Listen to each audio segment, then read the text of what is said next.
ಇವತ್ ಮಾದಪ್ಪನ್ ಬೆಟ್ಟದಲ್ಲಿ ಚಿರತೆ ಬಂದ್ಬಿಟ್ಟೈತೆ ಗುರು. ಹಾಯ್ ಗುರು, ಇವತ್ ನೈಟೇ ಗಾಡಿ ಹಾಕೊಂಡು ಸೀದಾ ಮಾದಪ್ಪನ್ ದರ್ಶನ ಮಾಡೋಣ ಅಂದ್ಬಿಟ್ಟು ನಾವು ನಮ್ಮ ಫ್ರೆಂಡ್ಸ್ ಎಲ್ಲ ಸೇರಿ ಹೋಗ್ತಾ ಇದೀವಿ ಗುರು.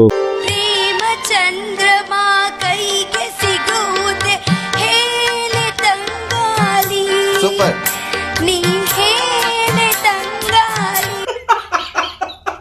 ಮನೆಗೂ ತಾಳ್ಬೆಟ್ಟ ತಲುಪಿ ಬಿಟ್ವಿ ಗುರು. ಇನ್ನೇನು ಪಾದಯಾತ್ರೆ ಸ್ಟಾರ್ಟ್ ಮಾಡೋಣ ಅಂತ ಅನ್ಕೊಂಡ್ರೆ ಅಲ್ಲಿ ಏನು ಚಿರತೆ ಪ್ರಾಬ್ಲಮ್ ಅಂತ ಅನ್ಬಿಟ್ಟು ಬಿಡ್ಲಿಲ್ಲ. ಅದಕ್ಕೆ ನಾವು ಬೆಳಗಿನ ಜಾವ 5:30-6 ಗಂಟೆಗೆ ಹೊರಟ್ವಿ ಗುರು. ಮೊದಲನೇ ವರ್ಷದ ಪಾದಯಾತ್ರೆ ಸುಸ್ತಾಯ್ತದೆ, ಆದ್ರೂ ಬಿಡಲ್ಲ. ಹೊಗೆ ಮಾದಪ್ಪ ಅನ್ಕೊಂಡು ಹೋಯ್ತಾ ಇರೋದೆ. ನಡೀರಿ ಹೋಗುವ.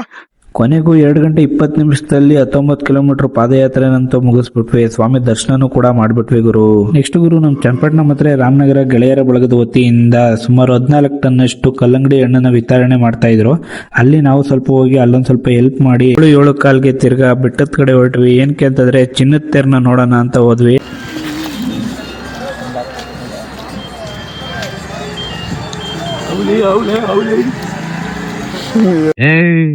ನೀನ್ 7 ಮಿಂಡ್ರಿ ಆದ್ರೆ ನಾನು 14 ಮಿಂಡ್ರಿ. ಇಷ್ಟ ಹೇಳಕ್ ಇಷ್ಟಪಡ್ತೀನಿ. ಓಕೆ ಫ್ರೆಂಡ್, ಬಾಯ್.